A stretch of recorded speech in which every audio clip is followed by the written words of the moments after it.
Hi! Another day, another video, another kaartehan na naman yarn. Bali, 9 in the morning yan. Naghahanap kami ng makakainan namin. Galing pala sila niya ng dagat, sinundo lang namin yan si Cassie, si Ernil. And then sabi namin, mag-almusal muna tayo dito si Cherries. And as you can see, close pa pala. Hindi kami na-inform, Char. Kasi siguro dahil nga maraming mga kainan pa ng mga buffet-buffet na breakfast, kaya sarado sila. And then, nag-try kami niyan sa KFC. Sarado rin. Kaya, dyan ang bagsak namin sa McDo. Walang kasama ang McDo fast food. Puro fast food kami for today, Char. And then, nagpunta kami niyan sa potato corner. Kahit umay na kami sa potato corner, sa fries.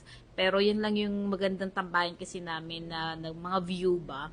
Ayan, nagmamarites kami niyan. Ginajudge namin yung mga dumadaan dyan. Char, after namin mag-judge dyan, siguro paglabas namin yung mga counter dyan, sila naman ang mag-judge sa amin, Char. Ayan yung namin, no, yung view. O, di ba ang sarap? Ang sarap magtambay ng, ayan yung view mo. Yung mga dumadaan, ay, daming gwapo dumadaan. Te, Char. And then, after nyan, kasama ko na pala niyan si Sister Jam. Nag-aya siya mag-ube mama. Nakapag mango mama na siya nung morning. Pero, sabi niya, itatry niya din tong ube mama kasi napanood niya daw sa vlog. So, eto naman kami, sabi daw kasi sa vlog, matalap-talap daw. And then, the reality is, Mama, asaan yung ube? Bakit wala akong malasahan? Nakakapanghinayang naman yung sa price niya na 320. Parang, okay, at least na-try natin. Para sa mga vlogger naman kasi dyan, no? Mag-honest review naman kayo, hindi magpapabudol kayo. Ay hindi mambubudol pala kayo. And then, napansin ko pala dito sa Boracay, kahit isa, wala akong narinig na may ubo, may sipon, walang sakit yung mga tao dito. I mean, 'di ba? Kasi pag probinsya, talagang refreshing eh. And then, yung mga nakikita ko sa post, mga marami na daw may sakit, ganto ganyan. Pero dito, promise, kahit isang may sipon, wala akong nakita o kahit isang kahol lang. Kaya, yung mga may sakit dyan, etc. Pag may time kayo, mamurobinsya kayo. Talagang, very talaga, very masarap magprobinsya. And then, ayan, naglalakad na kami yan. Hindi naman ganun katao sa Ube Mama. May 2 tao lang bago kami. Kaya, mabilis lang. Bali, hapon na kasi yan eh. Kaya siguro wala masyadong tao. Pero kapag pagabi na yan, yan siguro yung dagsa ng tao niyan. Buti nga, wala masyadong tao at nakabili lang agad kami. And then, yan, binibideo ko siya kung paano siya gawin. Bali, siya, no? Ang konti lang niya. Parang sa price niya na 320 is hindi siya sulit para sa akin. Para sa aking tao na kuripot. Ayan. Bali, 2 flavor pala yung inano ko dyan. Yung binili namin. Yung mix na siya. And, ayan yung isa niyang flavor. Nakalimutan ko kung anong flavor yan eh. Parang hindi natutuwa yung itsura ni ate dyan, ha, Char. Bali, sabi ko nga, namatay pala yung video ko dyan kanina. Ay, kaya nung inaabot niya, siguro 5 seconds niya, sabi ko, wait lang, te, i-video ko muna ulit bago mo iabot. Syempre, for the vlog, Char. Nakakatuwa nga yung bata dyan, eh. Nakakatuwa na medyo nakakainis. Sabi ba naman sa akin, ate, vlogger ka? Sabi ko, oo. Sabi niya, sikat ka ba? Sabi ko, bakit? Kilala mo ba ako? Sabi niya, hindi. So, hindi ako sikat. Ganon. And then, ito na yung honest review namin. Hindi ko na siya i-voice over. Pakinggan niyo na lang. Yan, sige, kahit mga 20 seconds lang. Init kasi. Hindi, wait lang. Yan. Magbagal lang tayo, di mo tayo nagmamadali. Ano?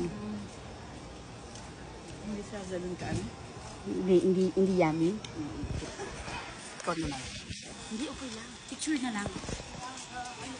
Ay, okay, video na kumakain. Sige, ikaw naman mag-share. Edit ko na lang yun. Ano? Masarap. Part na yan, tawang-tawa kami as in kasi talagang pinipilit niyang sabihin masarap. Disclaimer lang ha, bali siguro hindi lang namin siya taste kaya hindi kami nasasarap. Pero sa iba siguro masarap para sa kanila. Kanya-kanya naman tayong taste, di ba? Kasi for the vlog, sure. Hindi masarap pero halos maubos ko na kasi nanghihinayang ako. Talagang halos maubos ko na siya pero si Sister Jam dyan, hindi niya talaga kinaya. Binigay niya kay Sia na hindi naman niya ininom din. Ay kinain. Ay, yan pala, pinapakita ko pala yan na iniinom ko. Ayan yung katabi lang siya ng Potato Corner R&B. Ayan, masarap talaga siya dyan. Masasabi kong masarap, must try. And ito pala yung part na to is nagbababay na sa amin dyan si Sister Jam kasi aalis na sila. Flight na nila tomorrow din. Pero sa Kalibo kasing flight nila eh. Kaya so, babiyahin na sila. And ayan, pa-sunset na ulit yan. Nagbe-video muna ako.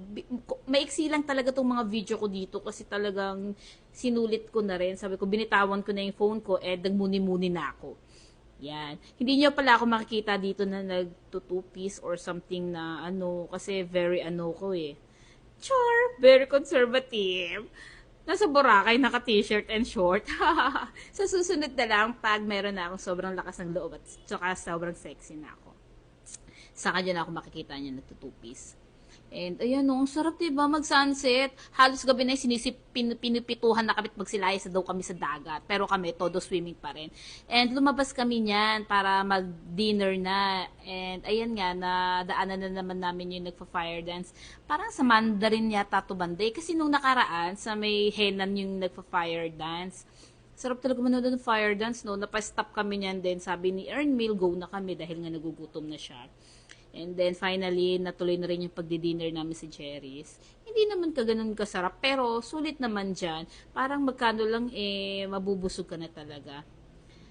Halos ang order ko lang dyan is yung crab rice. Sabi ko, and then magsasabaw na lang ako. And dami pala ng crab rice, tas ako lang kakain. Si Ernmil, plain rice lang siya. And then si Anna is konti lang siya kumain. Kaya halos ako lahat ng kumain. Pero sabi ko, hindi ko na kaya. Hindi ko kakayanin kainin ganyan karami. Then, tinake out na lang namin. Kinaumagahan yan, yan pa yung inalmusal namin ni Cassie. And hindi na ako masyado nakapag-video pa dyan. Actually, masakit na talaga yung ulo ko dyan. Ewan ko siguro dahil kakapuyat. Hindi ko na masyadong naano yung sumakit talaga yung ulo ko. Pero wala akong sakit Wala akong ubo, wala akong sipon. And ito yung sinasabi ko, mas masarap pa ng 10 times tong ube ng Jerry's Girl kaysa doon sa kinain kong ube mama. Hay. Pero ito, must try din to sa mga hindi pa nakakatikim. Go nyo na. Pinaghalo ko pala dyan yung halo-halo and then yung ube makapuno. Kaya ganyan karami. Masarap naman. And bugs, tumalon yung video ko kasi ito pa uwi na kami. Saka ko lang naisipan mag-video ng ganito. Very, very light. Kaya ikaw, kung umabot ka hanggang dito sa video na to, thank you for watching. Bye!